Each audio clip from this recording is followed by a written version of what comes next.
Now on to our next topic of the 7 sax fundamentals is range. Hello everybody, it's your friendly neighborhood saxman Alex here.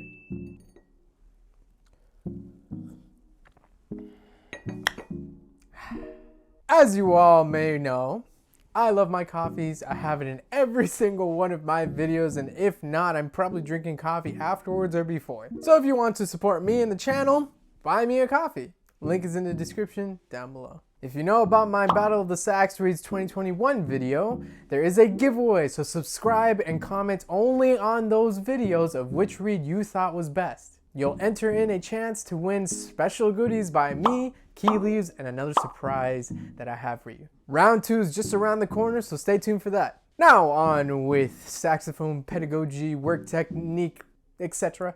From all the previous topics, we are now on range, which is a very, very interesting and very difficult type of technique that every saxophonist should be practicing on a daily basis. Range can vary from saxophonist to saxophonist. For beginners, it can only be a couple of octaves, while for professional saxophonists, it can be well up to 5 octaves. If you ever listen to Baptiste Albin, he is incredible, probably the most skilled person in terms of range. If you've ever listened to this type of playing, then you'll know what I mean.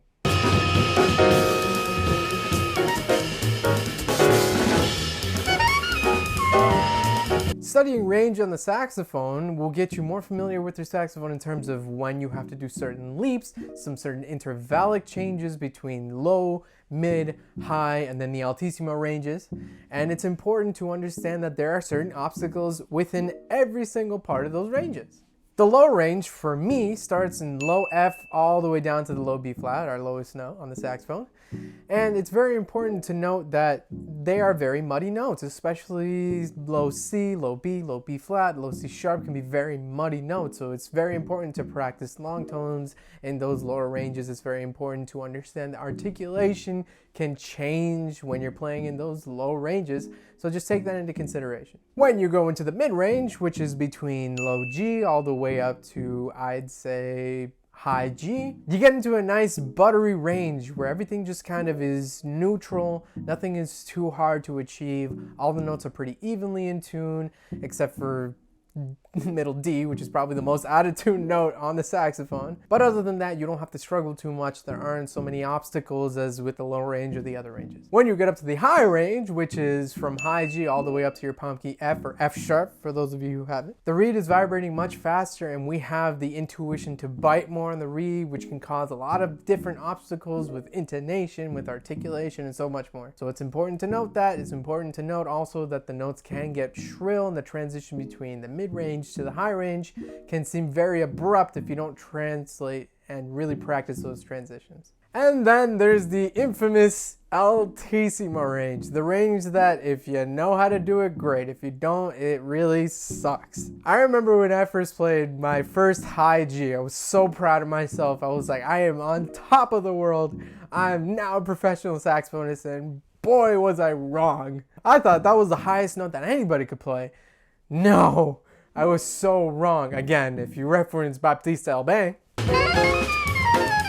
the possibilities of this altissimo range are limitless. In this range, this really has to do with the overtones that you create and the different fingerings or false fingerings of the altissimo range that you have to learn and understand. Like I said in other Sax Ed episodes, there are different ways to finger one note in the altissimo range, so it's important to know what the effect of that fingering is. For example, I can have 2 or 3 fingerings of altissimo G, and they all have different purposes. One is for intonation, one is for the best tone, and one is for the best transition between, say, F sharp to G. So that's one of the biggest obstacles when you're playing in the altissimo range, on top of the fact that you have to basically memorize your embouchure position and your tongue position when you're going through each note, going up the altissimo range. So now that we talked about all the ranges, how do you practice it all? Easy. One of the best exercises that I do for transitioning between all the different types of ranges is full range scales. When you do a full range scale, you're not doing your typical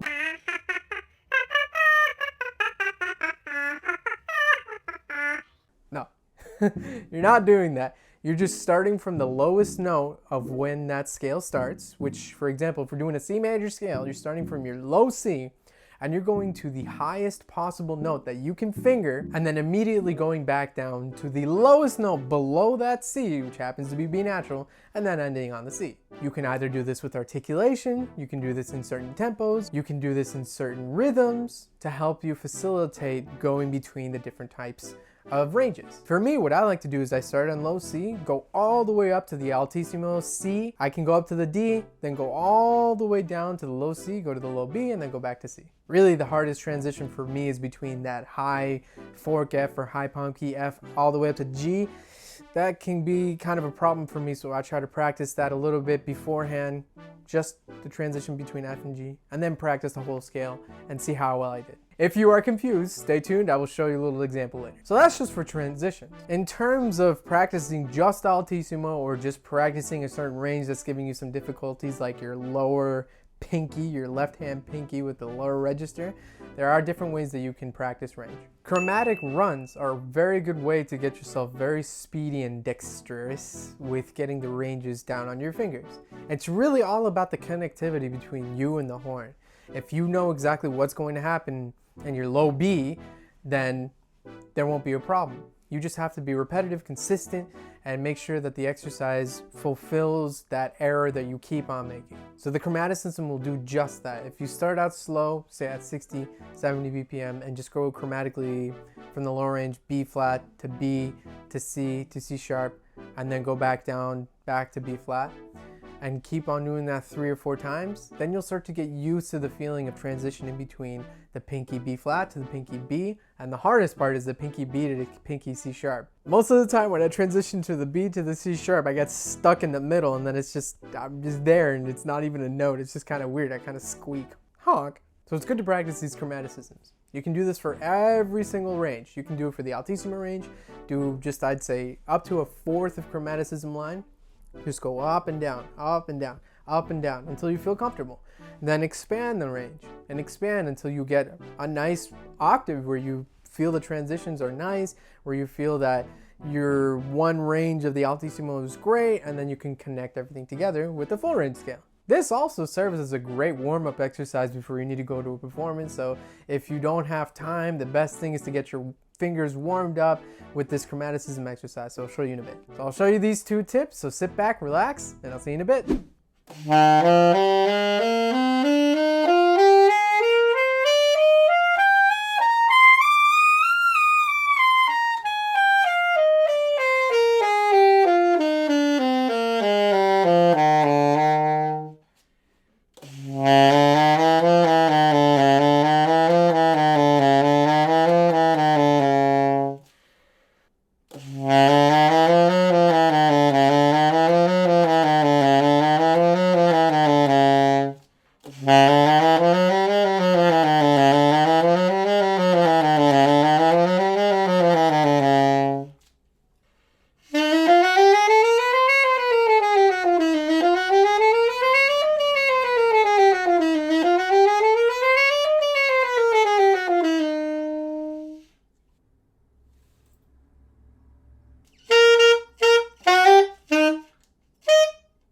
As you can see, range is a very difficult thing to practice, but not impossible. We will reach that zenith of whatever altissimo note that you want to get, and it's all about consistency. If you keep on practicing these tips, then you'll be smooth sailing for everything else.